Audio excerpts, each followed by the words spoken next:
Hello friends, इस video lecture में हम देखेंगे आज क्लास 11th का जीव जगत पार्ट 2। फर्स्ट पार्ट में हमने पढ़ा था कि चैप्टर का ओवरव्यू देखा था और जीव विज्ञान क्या होते हैं उसके टाइप्स के बारे में हमने डिटेल में एक्सप्लेन किया था। तो इस वीडियो लेक्चर में हम देखेंगे जीव अर्थात सजीव क्या होते हैं उनके बारे में पढ़ेंगे और सजीव और निर्जीव में अंतर क्या होता है उसके बारे में पढ़ेंगे। ठीक है, अब हम स्टार्ट करते हैं अपना लेक्चर। ठीक है, जीव विज्ञान सभी प्रकार के जीव रचना एवं जीव प्रक्रमों का विज्ञान है। मतलब जीव विज्ञान क्या है, जीव विज्ञान में हम क्या पढ़ेंगे जीव जगत में, तो हम पढ़ेंगे जीव रचना एवं जीव प्रक्रमों का विज्ञान है। जो जीव विज्ञान है वो सभी प्रकार के जीव रचना एवं जीव प्रक्रमों का विज्ञान होता है।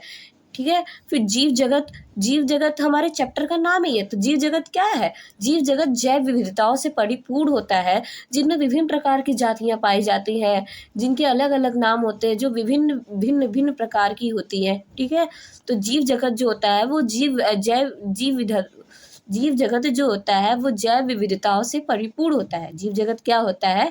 जैव विविधताओं से परिपूर्ण होता है। अब हम देख लेते हैं जीव अर्थात सजीव क्या होता है। ठीक है, जीव अर्थात सजीव कोई भी जीवित प्राणी। ठीक है, कोई भी जीवित प्राणी जिनमें जीवन शक्ति चेतना हो, विकास की क्षमता हो, जो एक से अधिक कोशिकाओं से बने हो। ठीक है, जो एक से अधिक कोशिकाओं से बने हो, जिनमें जीवन शक्ति चेतना हो, विकास की क्षमता हो, जो एक से अधिक कोशिकाओं से बने होते हैं, तो उनको हम क्या कहते हैं? जीव कहते हैं। जैसे कि एक कोशिका हम देख लेते हैं, एक कोशिका हमारी कैसी होती है? क्या है ये? एक कोशिका की संरचना है। सिंपल एक कोशिका है। ठीक है, जिसके अंदर क्या है? केंद्रक है।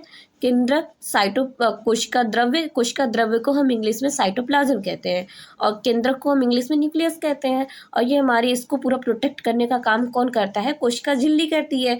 तो कोशिका झिल्ली को हम इंग्लिश में सेल मेम्ब्रेन कहते हैं। लेकिन हम यहाँ पर देख लेते हैं जो कोशिका द्रव्य है, ये इंपॉर्टेंट चीज़ है। ठीक है, कोशिका द्रव्य जो है वो जीवन का भौतिक आधार कहते हैं। कोशिका द्रव्य को हम जीवन का भौतिक आधार कहते हैं। क्यों कहते हैं जीवन का भौतिक आधार? क्योंकि सारी क्रियाएं जो होती हैं वो कोशिका द्रव्य के अंतर्गत ही होती है।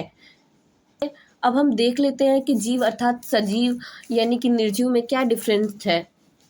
ठीक है, सजीव यानी निर्जीव किसे कहते हैं, सजीव किसे कहते हैं, इनमें क्या अंतर होते हैं, तो ये हम देख लेते हैं। सजीव किसे कहते हैं?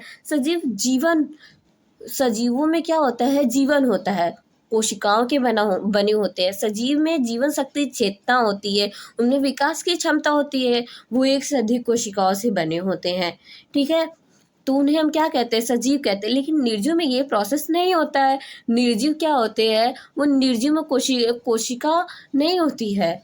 ठीक है, निर्जीव में जीवन नहीं होता, उनमें विकास शक्ति चेतना नहीं होती है, उनमें विकास करने की क्षमता नहीं होती, उनमें चेतना नहीं होती है। तो उनको हम क्या, किसी जीव में विकास करने की क्षमता ना हो, उनमें चेतना ना हो, तो उनको हम सजीव कह सकते हैं। क्या हम उनको सजीव तो हम कहेंगे, लेकिन हम उनको निर्जीव नहीं कर सकते हैं।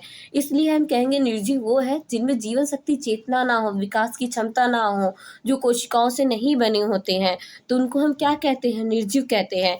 जैसे कि सजीवों में जो होती है वो आंतरिक वृद्धि होती है, एक्सटर्नल ग्रोथ होता है, लेकिन निर्जीवों में जो होती है वो बाह्य वृद्धि होती है, यानी कि बाहरी रूप से होती है। ठीक है, और प्रजनन की बात करें तो प्रजनन किसे कहते हैं? प्रजनन सजीवों में जो प्रजनन होता है, अपने जैसे संतान को उत्पन्न करना क्या कहलाता है? प्रजनन कहलाता है। लेकिन कुछ मनुष्यों में किसी विकार के कारण क्या होता है? प्रजनन की क्रियाएं नहीं होती है, तो वो अपने जैसे संतान उत्पन्न नहीं कर सकते।